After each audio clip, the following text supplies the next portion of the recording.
Just because I ate a snail, it brought me a painful death that lasted 8 years. I am Sam Ballard, and this is my story. It was the year 2010.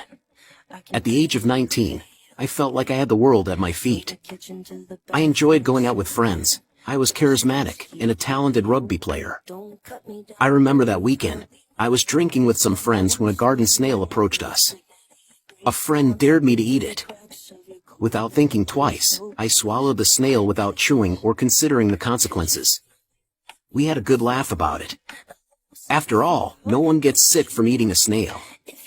A few days later, I started experiencing severe leg pain, vomiting, and dizziness. My condition worsened with each passing day, so my mother took me to the emergency room. No one thought that the hospital visit would last more than a year. Shortly after being hospitalized, I fell into a coma for 420 days. When I woke up from the coma, I was no longer the same. I was completely paralyzed from the neck down. I couldn't move, speak, and had to eat through a tube. My body had changed, and my face was unrecognizable.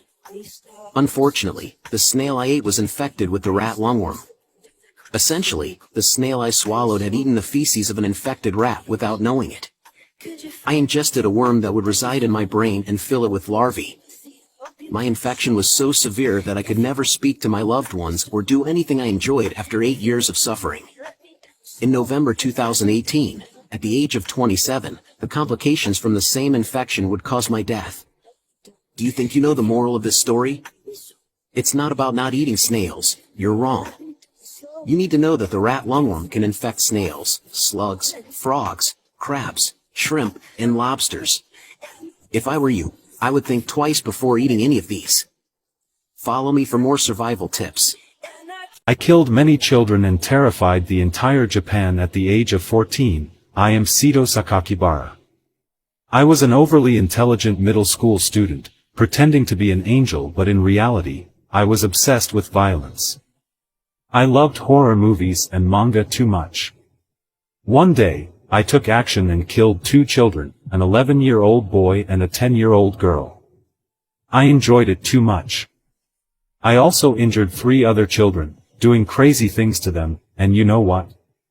I left letters to taunt the police, using a pseudonym, Azuma, to send them gruesome messages and frightening drawings. The investigators were overwhelmed. It made me laugh so much to see them searching for me. The media constantly talked about my crimes and parents were terrified for their children. They had every reason to worry about me, but unfortunately, the cops managed to catch me through DNA analysis and fingerprints. They were astonished. Yes, the evil genius at 14, know that now I am free. I could come to your place to say hello.